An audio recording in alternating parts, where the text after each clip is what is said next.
This guy writes for the Marina Times. He is one of those guys who knows music and movies and streaming, and he comes and goes on a rainbow.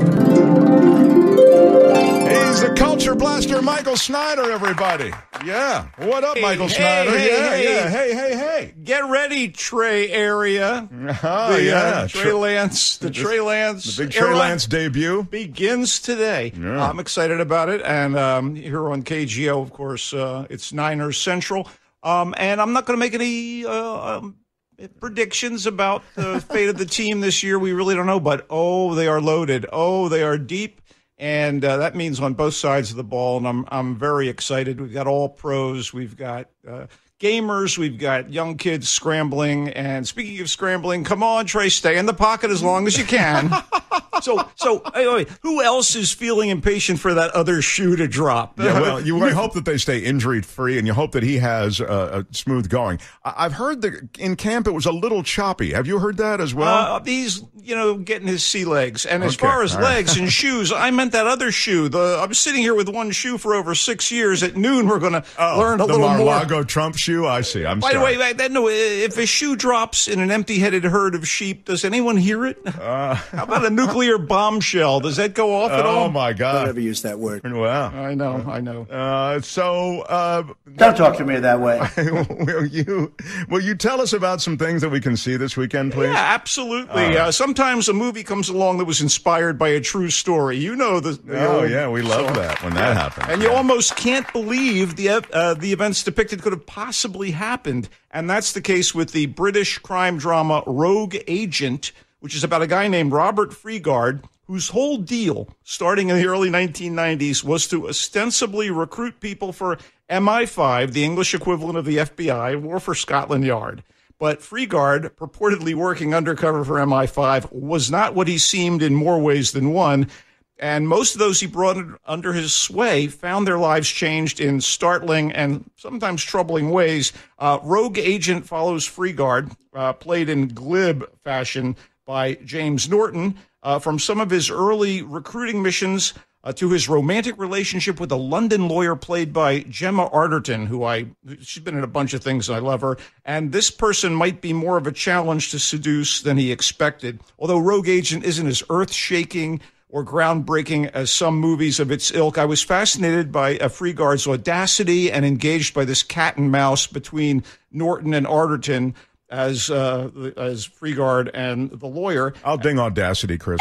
Okay, go ahead. Anyway, they share screen time with two favorite actors of mine, Shazad Latif of Star Trek Discovery and Toast of London. He's very, very funny on Toast of London as Clem Fandango. And Sarah Goldberg playing against type, essentially, from HBO's Barry. All told, I give Rogue Agent a positive mission report, and I give you fair warning, considering Freegard's deeds. The epilogue of the movie may surprise you.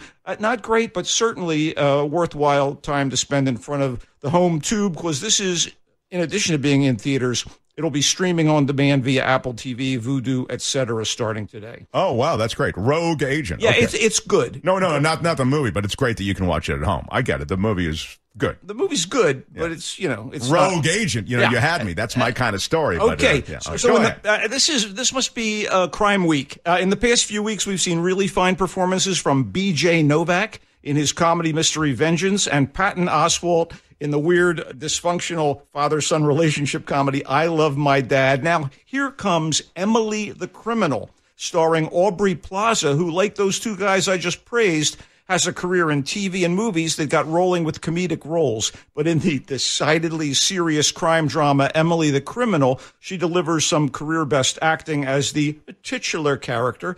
Emily is a would-be professional artist in Los Angeles who's been slapped down by student debt and bad breaks, and she cannot get a decent job due to an incident that resulted in a criminal record. Frustrated by her low-level food service gig and in need of more cash, she does a one-off as what's known as a dummy shopper. That involves purchasing items with stolen credit cards. So, like, the easy money is appealing, as is Yusik, the suave young guy who brings her into the questionable operation. So she starts to weigh the risk-reward ratio of continuing with such illicit business. And as Emily the criminal progresses, the relationship with Yusuf, the stakes and the tension all ratchet up. The movie never seems to go over the top in terms of heist plausibility. And Emily's plight, the vocational hamster wheel of menial jobs in the face of inescapable debt, is all too familiar in modern American society. With subtlety and her trademark snark, Plaza makes Emily's desperation and determination real and memorable, even as we're carried along and unnerved by the heist aspects of the movie. You know, I love me a good on-screen heist. Emily the Criminal, well-written, sharply directed by John Patton Ford, is a first-rate showcase for Plaza, and certainly my favorite movie to be released this week. And so you like the heist part? Because that's my part that I all like. that stuff worked for me. And get ready, there's a Gina Gershon cameo. That's the icing on the top of the cake, right? Very strong, Gina Gershon. Where can I see this? It's actually in theaters right now, but you know what? I hate to say, I'd like to see the support for the movie because it's that good in my mind, but it's going to be terrific at home too. Emily the Criminal. Secret Headquarters is superhero-themed product from Paramount that has ended up where it belongs on the Paramount Plus streaming service. I didn't like it. You didn't like Secret Headquarters? I'm not saying that. It wasn't secret enough, the headquarters? Is that the kind of thing that you would say in your review? Yet. It does have the benefit of Owen Wilson as the guard. Its crusading, heroic, supersuit-clad lead versus Michael Pena as its high-tech corporate arms dealer villain, and Jesse Williams as a black ops military type, who both suffer, apparently, from super envy. Anyway, they're almost beside the point, though, when so much of the movie revolves around the guard's middle school-aged son and the boy's buddy, actually a couple of buddies from school. In a prologue, the guard gets his suit and powers from outer space and becomes the noble chosen one who keeps the secret of his heroic world-saving identity from his son, although his estranged wife knows, and that's why the couple is separated. Anyhow, this is the key. The kid feels neglected, and then he and his buddies discover and gain access to his father's, here it comes, secret headquarters, and have to use a bunch of the guard's gadgets to fend off the bad guys when they come invading. So it's Spy Kids meets Sky High meets Home Alone in watered-down fashion, with less of the wit and charm of those predecessors. Hey, look, it's not terrible. There's your blurb for the ad. Not terrible. Michael Snyder says it's not terrible. The version for the kids, and conveniently, it's on Paramount Plus. All right, Paramount Plus. I got one more minute for you. What do you want to share? Okay.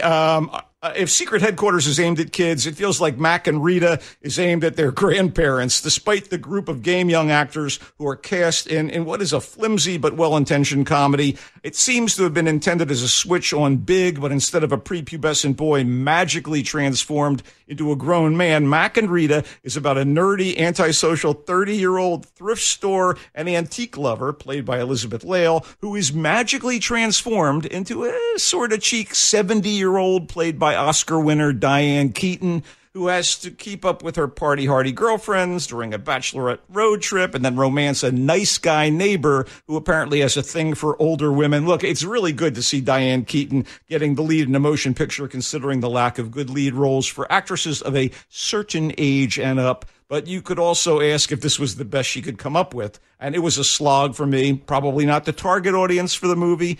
Sweet-natured, well-meaning, the cast was game, the dialogue and the humor veered toward cringy for me. As comedies go, even whimsical ones, Mac and Rita is decidedly unfunny. It's in theaters. Yikes. Wow, he really didn't. Seriously, what did not like Mac and Rita, Diane Keaton and all the rest of it. Secret Headquarters, though, he also wasn't crazy for. No. He says it's in the right place on Paramount Plus. It's the one with Owen Wilson and the Secret Headquarters. Emily the Criminal, though, he loved it. Aubrey Plaza, career best acting, says Michael Snyder. I think it's you can make a case for that, although she was really wonderful in Legion on FX. No, maybe we could debate it next week. Well, Gina Gershon makes a cameo as well. That's in theaters. Rogue Agent, about the MI5 agent. It's a true story. Sherrod Lateef and Sarah Goldberg. It's on Apple TV. And it stars Gemma Arterton and James Norton. Those guys are just support. And, thank you. Okay. And then, and that's also in theaters as well.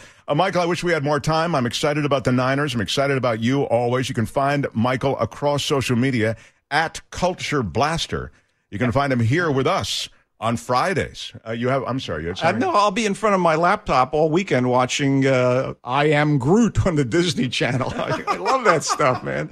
He comes and goes on a rainbow. Bye, Michael. See ya. Go Niners. Yeah. Michael Snyder, everybody. Yes, indeed.